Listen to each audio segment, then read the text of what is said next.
Tick tock, folks. It's Jacob the Test Guy.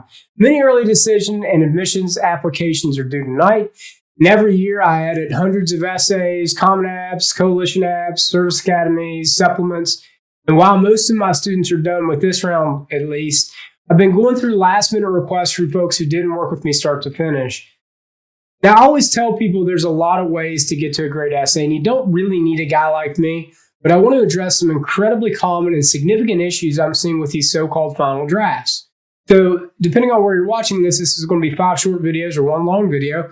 I hope you enjoy it. Now, our first tip is to remember what the essays are for.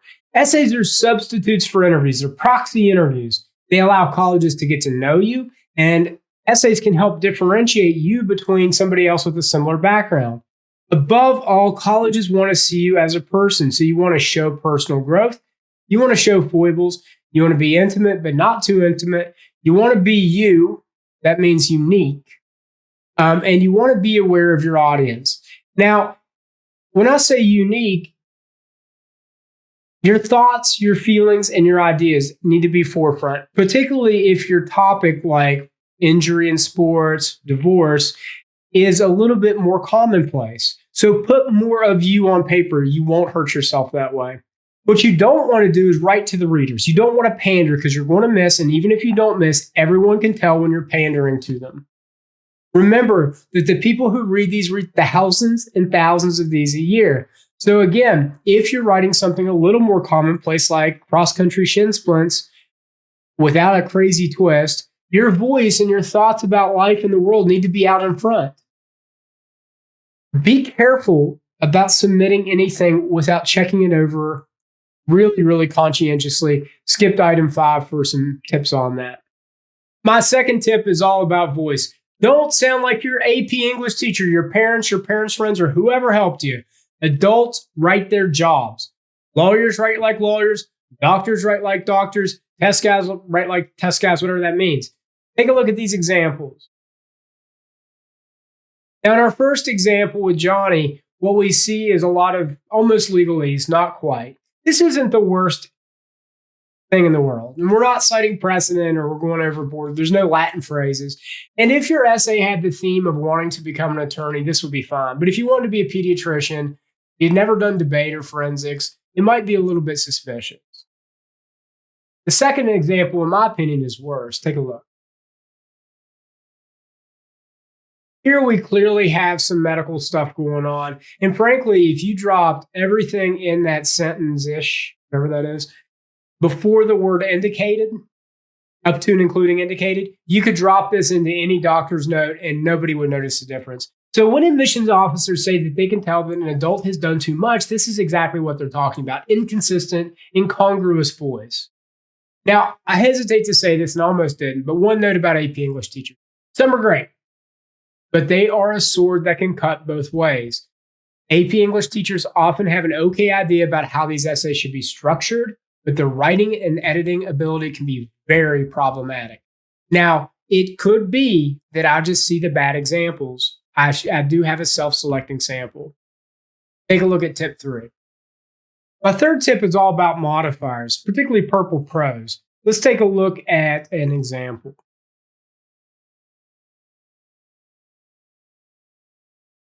If you got through this and are still paying attention, good for you. This reads like a bad take on a Jane Austen or Bronte novel. People don't like that anymore and frankly write like that anymore. And frankly, they didn't at the time. Take a look at how I fixed this. I made it much more declarative. I didn't cut the content as much as I expanded the content out so that we were using fewer adjectives and adverbs. In general, you want to try to restrict your use of adjectives and particularly adverbs. Quick reference on adverbs, they modify verbs, they tend to end in ly, swimmingly, angrily, so on and so forth. And some big literary figures abstain from adverbs entirely. I don't think that that's absolutely necessary, but you do really want to cut them back. Now, 2 quick notes. Don't use words other than said or asked to carry dialogue tags. I admonish gravely. If you're using immediate scenes, with dialogue and stuff, you shouldn't need anything else if your writing is clear. Other dialogue tags look melodramatic and immature. Finally, and I can't stress this one important enough, you have an absolute maximum of 1 exclamation point per application package. This means your Common App plus any supplements can have one exclamation mark throughout the entire thing. Because of texting, we all overuse exclamation marks. General rule of thumb, according to Elmore Leonard, you get 1 per every 100,000 words. A fourth tip is don't try too hard. If you've ever seen somebody trying too hard with a romantic prospect or trying too hard to be cool, you can almost smell it. And your writing is the same way. If you try to sound smart, experienced readers are going to label you as terminally middlebrow, and it's a really bad look. Take a look at our example here. This has both of the common red flags in overwriting, which one is called overgearing, or sometimes I call it the Shift F7 problem, where you upscale words artificially, where you use converse instead of talk. And the second is the word search game, where you write the sentence only to get to a specific word. Now, if we look at what we're doing here with Billy, we don't need conversing. We could say phones.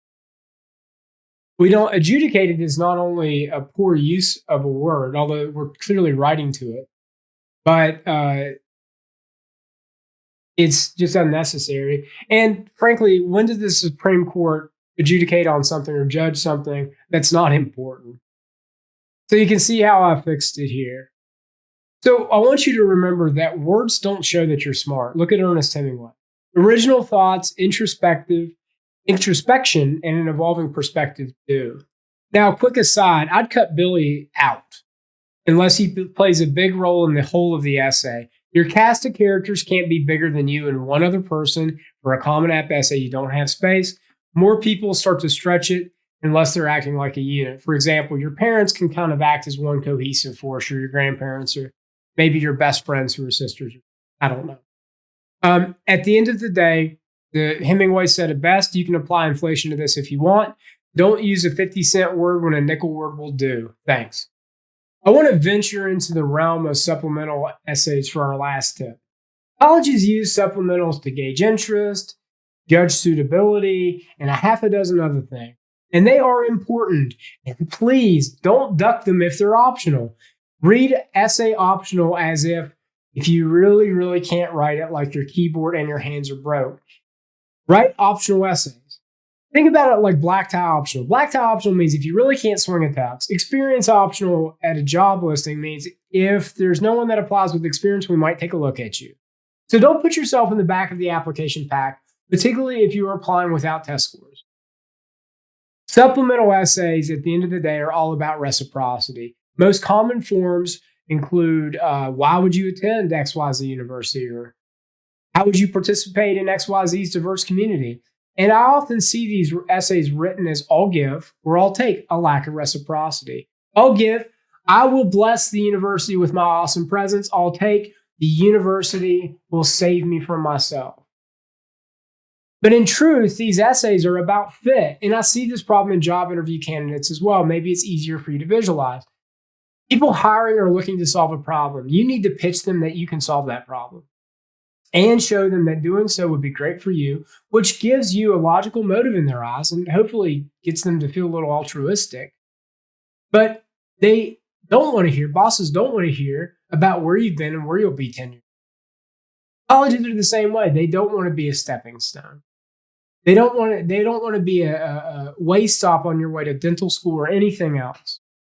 Likewise, they really don't want to admit somebody who is so full of themselves they seem unteachable, unlikable, and honestly the most damning, unaware of social cues. Keep these in mind. Be mindful of your tone. It's give and take on these essays. Good luck. I hope this helps. Reach out to me if I can be of any help with your essays. Thanks so much and have a great day.